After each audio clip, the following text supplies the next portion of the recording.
हिंदू होकर भी अगर वेद पुराणों की किंचित मात्र भी जानकारी नहीं रखते हो तो ये हमारे सनातनी समाज के लिए बहुत ही शर्म की बात है साथियों। अध्यात्म ज्ञान की आधारशिला हैं वेद और पुराण।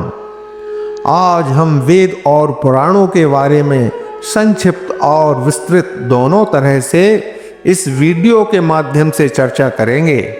वेद क्या है, पुराण क्या है, इनके अंदर आखिर ऐसा कौन सा ज्ञान है जो हमको शक्तिशाली और ऊर्जावान बनाता है।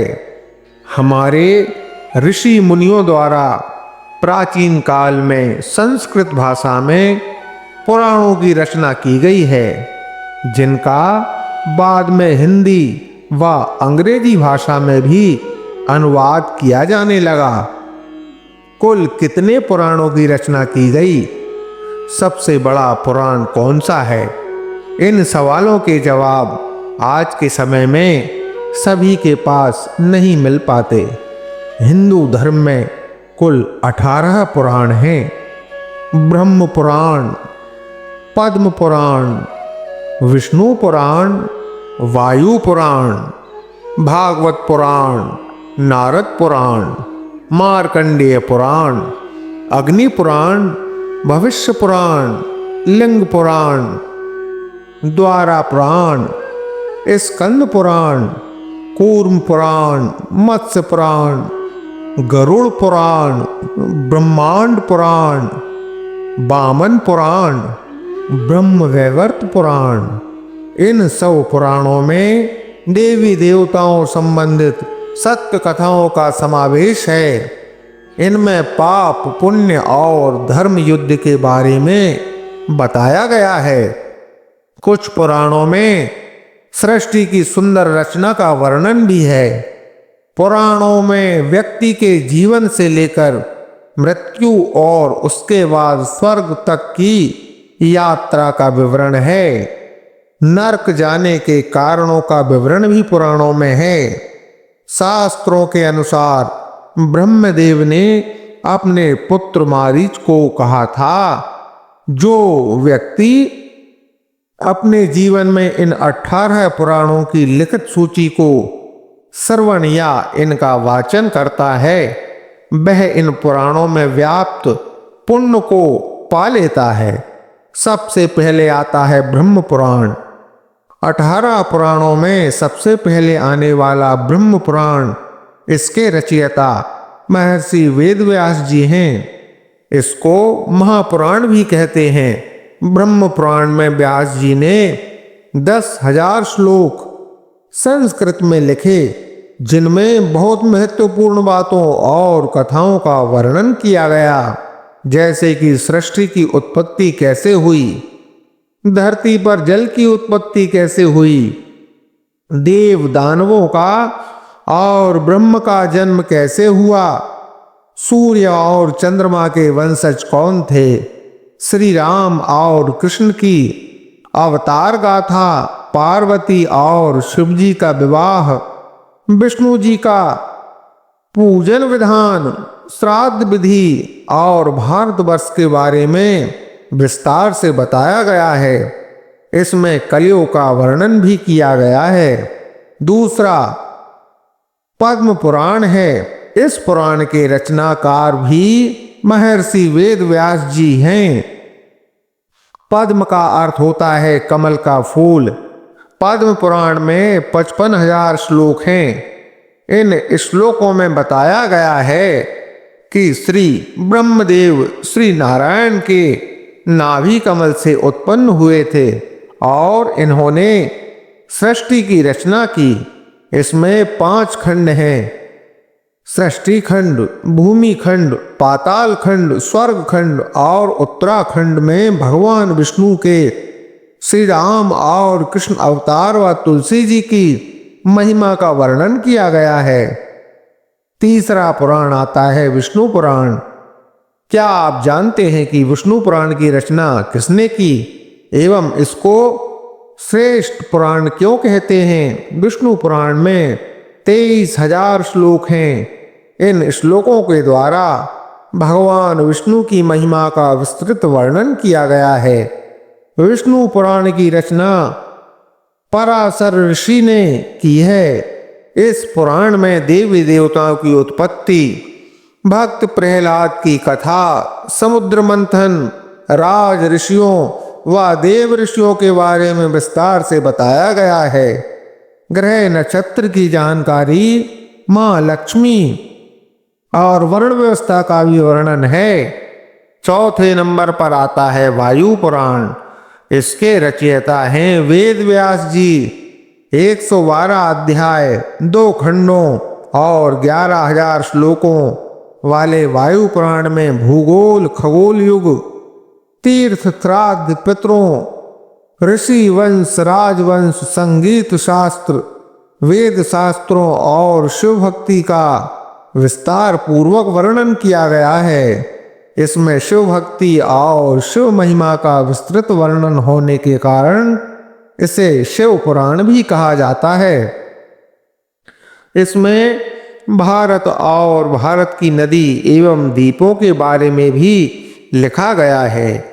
5वां पुराण आता है भागवत पुराण। इसके रचयिता भी वेद व्यास जी हैं। इसको श्रीमद् भागवत के नाम से भी जाना जाता है। भागवत पुराण में 12 स्कंद और 18,000 श्लोक हैं। कहते हैं कि इसमें आत्मा मुक्ति का मार्ग बताया गया है। इसका प्रमुख बिंदु प्रेम और भक्ति है। इसके प्रमुख नायक भगवान श्री कृष्ण हैं। इस पुराण में द्वापर युग का विस्तृत वर्णन है, जिसमें कौरव और पांडवों का युद्ध भी शामिल है। नंबर 6 पर आता है नारद पुराण। इस पुराण के रचयिता भी वेद व्यास जी हैं। इस पुराण में शिक्षा, ज्योतिष, व्याकरण, गणित और ईश्वर की उपासना विधि का विस्तार से वर्णन किया गया है। इसमें 25,000 श्लोक हैं और इसके 2 भाग हैं। इसके पहले भाग में ब्रह्मांड की उत्पत्ति और विनाश, मंत्रोपचार, गणेश पूजन विधि और अन्य पूजन की विधियां, यज्ञ, हवन और व्रतों के बारे में बताया गया है और दूसरे भाग में भगवान हरि के अवतारों के बारे में और कलयुग में होने वाले परिवर्तन के बारे में बताया गया है। 7वें नंबर पर आता है मार्कंडेय पुराण। इस पुराण में 9,000 श्लोक और 137 अध्याय हैं। यह पुराण अन्य पुराणों में छोटा है। इसकी रचना ऋषि मार्कंडेय ने की है, इसलिए इस पुराण को मार्कंडेय पुराण के नाम से भी जाना जाता है। ऐसा कहा जाता है कि इसमें दुर्गा चरित्र का विशेष वर्णन है। इस पुराण में ऋषि ने मानव कल्याण के लिए सामाजिक और नैतिक विधियों के बारे में बताया गया है। इस युग में पक्षियों के पूर्व जन्म और इंद्र को शाप मिलने का व्याख्यान भी है। इसमें द्रौपदी पुत्रों की कथा और हरिवंश की कथा भी है। इस पुराण में सूर्यदेव का उल्लेख भी है। 8 नंबर पर आता है अग्नि पुराण। यह पुराण स्वयं अग्निदेव ने वशिष्ठ जी को यह सुनाया था, इसलिए इस पुराण का नाम अग्नि पुराण हुआ। विशेष ज्ञान भंडार और विविधता के कारण इसका विशेष स्थान है। अग्नि पुराण के रचयिता भी व्यास जी ही हैं। इस पुराण में त्रिदेवों की अर्थात ब्रह्मदेव, विष्णुदेव और महादेव की महिमा का वर्णन है और इस पुराण में रामायण और महाभारत का भी संक्षिप्त वर्णन किया गया है। इस पुराण में वास्तु शास्त्र का भी उल्लेख है। इसमें 383 अध्याय और 12,000 श्लोक हैं। इस पुराण को विष्णु भगवान का वाया चरण भी कहते हैं। यह पुराण आकार में सबसे छोटा है, फिर भी इसमें सभी विधियों का समावेश है। नंबर 9 पर आता है भविष्य पुराण। इसके रचयिता भी वेद व्यास जी ही हैं। इसमें 14,500 श्लोक हैं जिनमें सदाचार, धर्म, नीति, दान, व्रत आदि का उल्लेख है। इस पुराण में विक्रम बेताल के बारे में भी है। इस पुराण में भविष्यवाणियां की गईं जो सच हुईं, जैसे कि इस पुराण में पृथ्वीराज चौहान, हर्षवर्धन, वीर शिवाजी जैसे हिंदू राजाओं और मोहम्मद तुगलक, अलाउद्दीन बाबर, तैमूर, अकबर और विक्टोरिया आदि के बारे में कहा गया है। इसकी शैली और विषय वस्तु के कारण यह पुराण बहुत ही महत्वपूर्ण प्रतीत होता है। इसमें सूर्यदेव की पूजा और महिमा का वर्णन भी है। 10वां पुराण ब्रह्म वैवर्त पुराण। इस पुराण की रचना भी वेद व्यास जी ने ही की है। इसमें 218 अध्याय और 18,000 श्लोक हैं। इसमें कई स्तोत्र और भक्तिपूर्ण आख्यान हैं। इस पुराण में श्री कृष्ण को ही पार ब्रह्म माना गया है और ये भी बताया गया है कि उनके अनुसार ही सृष्टि की रचना हुई, और ये भी बताया गया है कि श्री कृष्ण द्वारा ही शिव जी और ब्रह्मा जी की उत्पत्ति हुई। श्री गणेश लीला का वर्णन भी इस पुराण में किया गया है। समस्त चराचर की उत्पत्ति किस तरह हुई, ये भी चर्चा इस पुराण में विस्तृत रूप से की गई है। नंबर 11 पर आता है लिंग पुराण। इस पुराण में 11,000 श्लोक हैं। इसके रचनाकार वेद व्यास जी हैं। इसमें शिव महिमा का विस्तृत वर्णन किया गया है और महादेव के 28 अवतारों के बारे में बताया गया है। इसमें रुद्रावतार का भी सुंदर वर्णन है। नंबर 12 पर आता है 12 पुराण। 12 पुराण के भी रचयिता महर्षि वेद व्यास जी हैं। इसमें 270 अध्याय और 10,000 श्लोक हैं। इसमें विष्णु भगवान के 12 अवतारों का वर्णन किया गया है। इसमें तीर्थ पूजा विधि का भी उल्लेख है। इसमें ऋषियों को देने वाली दक्षिणा से जो लाभ प्राप्त होते हैं वह सारा विवरण है। इसमें गणेश और कार्तिक जी की महिमा का वर्णन भी किया गया है। गौदान संस्कार विधियों का भी उल्लेख है इस पुराण में। नंबर 13 पर आता है स्कंद पुराण। शिव पुत्र श्री कार्तिक जी का नाम स्कंद भी है। इस पुराण को कार्तिक पुराण भी कहा जाता है। इसमें 81,100 श्लोक हैं। इन श्लोकों में अयोध्यापुरी, काशी, द्वारकापुरी, यमुना, बद्रीनाथ, जगन्नाथपुरी, रामेश्वर आदि तीर्थों का बहुत सुंदर वर्णन किया गया है। इसमें नर्मदा, गंगा, सरस्वती नदियों के उद्गम का उल्लेख है। इसमें शिव पार्वती विवाह एवं कार्तिक जी के जन्म और तारकासुर के वध का उल्लेख भी किया गया है। नंबर 14 पर आता है वामन पुराण। इसके रचयिता भी वेद व्यास जी हैं। इस पुराण में भगवान विष्णु के वामन अवतार के रूप में लिखा गया है। इस पुराण में कुल 10,000 श्लोक हैं। इसमें शिवलिंग की पूजा विधि, शिव पार्वती विवाह और गणेश जी की पूजा के बारे में बताया गया है। नंबर 15 पे आता है कूर्म पुराण। इसके रचयिता भी वेद व्यास जी हैं। इसमें 18,000 श्लोक हैं। इसमें पाप नाश करने वाले उत्तम व्रत के बारे में बताया गया है। इसे 4 संहिताओं भगवती, ब्राह्मी, सारी और भगवती में बांटा गया था। इसमें विष्णु भगवान की दिव्य लीलाओं का खूबसूरत वर्णन है। 16वां पुराण है मत्स्य पुराण। इसके रचनाकार भी वेद व्यास जी हैं।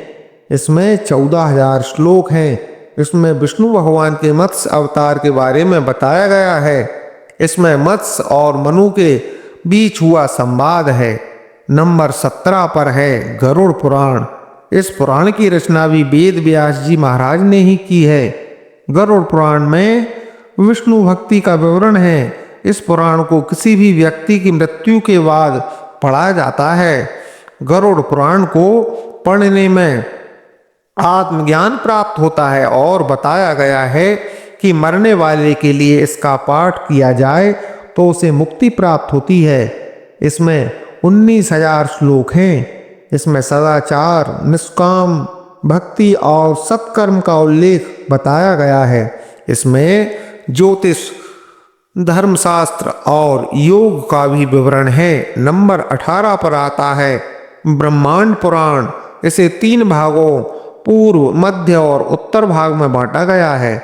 इसमें 12,000 श्लोक हैं। यह अंतिम पुराण है, लेकिन वैज्ञानिक दृष्टि से यह बहुत महत्वपूर्ण बताया गया है। इसे खगोल शास्त्र भी कहते हैं। इसमें सारे ब्रह्मांड और ग्रह नक्षत्र के बारे में बताया गया है। इसमें सूर्यवंशी और चंद्रवंशी राजाओं के बारे में बताया गया है। जब से सृष्टि शुरू हुई है तब से अब तक जो भी काल बीत चुके हैं, उन सब कालों के बारे में इस पुराण में जानकारी दी गई है। इसमें परशुराम जी का संवाद भी वर्णित है। मित्रों, आपको यह ज्ञानमय वीडियो कैसा लगा कमेंट बॉक्स में अवश्य बताएं। जय सनातन, जय हिंदुत्व।